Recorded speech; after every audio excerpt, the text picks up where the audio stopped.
கிறிஸ்துவுக்குள் அன்பான தேவனுடைய பிள்ளைகளே, இயேசுவின் நாமத்தில் உங்கள் அன்போடு கூட வாழ்த்துகிறேன்.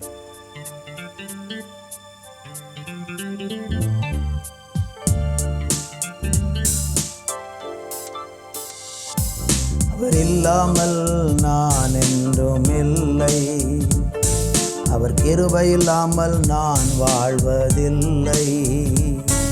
அவர் இல்லாமல் நான் என்றும் இல்லை, அவர் கிருபை இல்லாமல் நான் வாழ்வதில்லை.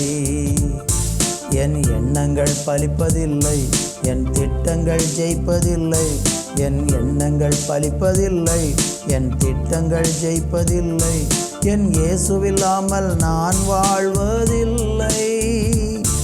என் இயேசுவில்லாமல் நான் வாழ்வதில்லை.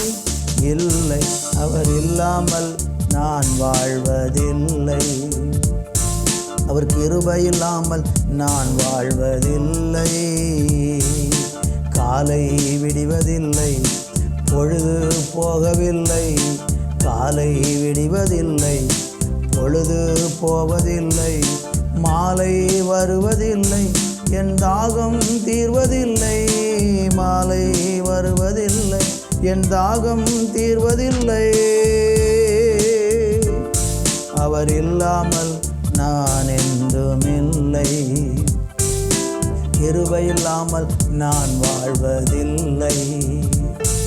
அவர் இல்லாமல் நான் வாழ்வதில்லை, அவர் கிருபை இல்லாமல் நான் வாழ்வதில்லை. அவர் இல்லாமல் நான் வாழ்வதில்லை, அவர் கிருபை இல்லாமல் நான் வாழ்வதில்லை. என் எண்ணங்கள் பலிப்பதில்லை, என் திட்டங்கள் ஜெயிப்பதில்லை. என் எண்ணங்கள் பலிப்பதில்லை, என் திட்டங்கள் ஜெயிப்பதில்லை. என் இயேசுவில்லாமல் நான் வாழ்வதில்லை. என் இயேசுவில்லாமல் நான் வாழ்வதில்லை. இல்லை, அவர் இல்லாமல் நான் வாழ்வதில்லை. கிருபை இல்லாமல் நான் வாழ்வதில்லை. நல்ல தகப்பனே, இந்த வேலைக்காக நன்றி. இந்த நிகழ்ச்சியை பார்த்து கொண்டிருக்கிற ஒவ்வொருவருக்காக என்னுடைய சமூகத்தை நான் நோக்கி பார்க்கிறேன். அப்பா, ஒவ்வொருடைய தனிப்பட்ட வாழ்க்கையிலையும் ஒரு தொடுதலை இந்த நாளில் உணரச் செய்யுங்க. நீங்கள் இல்லாமல் எங்களால் ஒன்றுமே பண்ண முடியாதுங்கிறத நாங்கள் எல்லாரும் ஒத்துக்கொண்டே ஆக வேண்டியது இருக்கிறது. உங்கள் கிருபை மட்டும்தான் எங்களை தாங்குகிறது. ஒவ்வொரு நாளும் நீங்கள் தான் எங்களை காத்து நடத்துகிறீங்க. உங்கள் பிரசன்னத்துக்குள்ளே தருகிறோம். இயேசுவின் நாமத்தில் ஜெபிக்கிறோம் நல்ல பிதாவே, ஆமென், ஆமென். அன்பு தேவ பிள்ளைகளே, இந்த நாளை தியானிப்பதற்கு யோவான் சுவிசேஷம் 15ஆம் அதிகாரம் அதனுடைய 5வது வசனம். நானே திராட்சை செடி, நீங்கள் கொடிகள். ஒருவன் என்னிலும் நான் அவனிலும் நிலைத்திருந்தால் அவன் மிகுந்த கனிகளை கொடுப்பான். என்னை அல்லாமல் உங்களால் ஒன்றும் செய்யக்கூடாது. வாசித்த வசனத்தில் சொல்லப்பட்ட கடைசி வார்த்தை, என்னை அல்லாமல் உங்களால் ஒன்றும் செய்யக்கூடாது. நிறைய மனிதர்கள் நினச்சிட்டு இருக்கிறாங்க,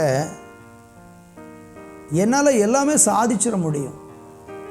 அவங்களுக்கு இருக்கிற சொந்த பலத்தை சார்ந்து தங்களுடைய சுய புத்தியில் சாய்ந்து கொண்டு அநேகர் இந்த நாட்களில் என்னால் எல்லாமே செய்ய முடியும் அப்படின்னு சொல்லி யோசித்து கொண்டு இன்றைக்கு இருக்கிறாங்க.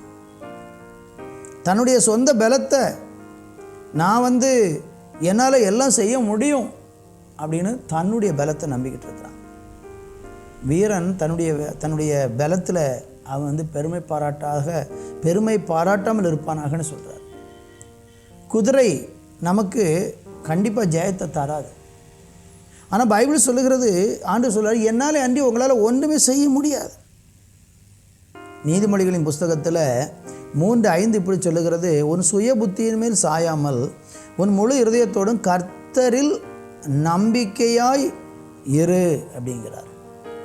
நீங்கள் உங்கள் சொந்த புத்தியை சாராமல் கர்த்தர் மேலே நம்பிக்கை வைத்து, அடுத்த வசனத்தில் போட்டிருக்கிறது, உன் வழிகளிலெல்லாம் அவரை நினைத்துக்கொள், அப்பொழுது உன் பாதைகளை அவர் செவைப்படுத்துவார். இதுதான் உண்மை.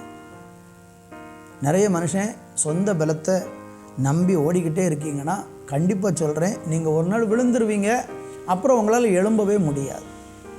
இன்றைக்கி ஒருவேளை உங்கள் சொந்த முயற்சி, உங்கள் சொந்த திராணி திறன் எல்லாம் உங்களுக்கு ரொம்ப சப்போர்ட்டாக இருக்கிற மாதிரி தெரியும். ஆனால் நீங்கள் விழுந்தால் உங்களால் எழும்ப முடியாது. யார் கர்த்தரை சுயபுத்தியில் சாயாமல் எனக்கு எல்லாமே ஆண்டவர் தான், நான் வாழ்கிறது, இருக்கிறது, எழும்புறது, நடக்கிறது, உழைக்கிறது, சம்பாதிக்கிறது எல்லாம் என் தேவன் தான் அப்படின்னு ஒரு மனுஷன் நினச்சிக்கிட்டு இருந்தோம்னா அவன் முழு இதயத்தோடு கர்த்தரிடத்தில் நம்பிக்கை இருந்து உங்கள் வழிகளை நீங்கள் ஒப்புவிச்சு பாருங்கள். நீங்கள் விழுந்தாலும் உங்களை தூக்கி விடுவார். நீதிமொழிகள் 23:4 சொல்லுகிறது, ஐஸ்வர்யவான் ஆக வேண்டும் என்று பிரயாசப்படாதே, சுய புத்தியை சாராதே அப்படிங்கிறார். உங்கள் சொந்த பலத்தை சாராதீங்க. ஏன்னா நம்ம ஒன்று இல்லை, இன்றைக்கி இருக்கிற மாதிரிக்கு இருப்போம், நாளைக்கு நம்ம இருக்க மாட்டோம். ஒரு நொடி பொழுதில் நம்முடைய லைஃப் முடிஞ்சிடும். இன்றைக்கி இருக்கிறவங்க நாளைக்கு இல்லையே. இன்றைக்கி பலவான இருக்கிறவன் நாளை பலசாலியாக இல்லையே. இன்றைக்கி ஆரோக்கியம் இருக்க நாளை ஆரோக்கியம் இல்லை. இன்றைக்கி ஐஸ்வர்யவான இருக்கிறவன் நாளைக்கு ஐஸ்வர்யவான இல்லை. ஒரே நாளில் அவனுடைய பணம், பொருள், வெள்ளி, பொண்ணு எல்லாம் அவனை விட்டு ஓடிடுது அல்லவா? என் அன்பு தேவ பிள்ளைகளை, இந்த உலகத்தில் நீங்கள் நல்ல மகிழ்ச்சியாக எப்பவும் நீடித்த நாட்களோடு ஆசீர்வாதமாக இருக்கணும்னா நீங்கள் உங்களையும் உங்கள் பலத்தையும் உங்கள் பணத்தையும் உங்கள் ஞானத்தையும் நீங்கள் சாராமல் தேவனை சார்ந்து இருந்து பாருங்கள். உங்கள் வாழ்க்கை ஆசீர்வாதமாக இருக்கும். நல்ல பிதாவே, ஒவ்வொருவருக்கும் அப்படிப்பட்ட ஞானத்தை கொடுத்து சுயபுத்தியில் சாயாமல் ஆமேன் எங்கள் வழிகளையெல்லாம் கர்த்தருக்கு ஒப்புவித்து உங்கள் மேலே நம்பிக்கையாக இருக்கிற பாக்கியத்தை தாங்க. இயேசுவின் நாமத்தில் பிதாவே, ஆமேன், ஆமேன்.